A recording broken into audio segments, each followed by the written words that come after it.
धनं पुत्रपौत्रादि सर्वं गृहं बान्धव सर्वमेतद्धि जातम् मनश्चेन्न लग्नं गुरोरङ्घ्रिपद्मे ततः किं ततः किं ततः किं ततः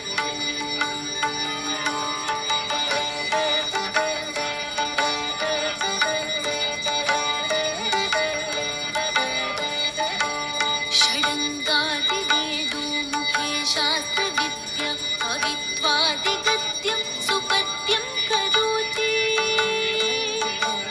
मनश्चेन लग्नं गुरोरङ्घ्रिपद्मे ततः किं ततः किं ततः किं ततः किम्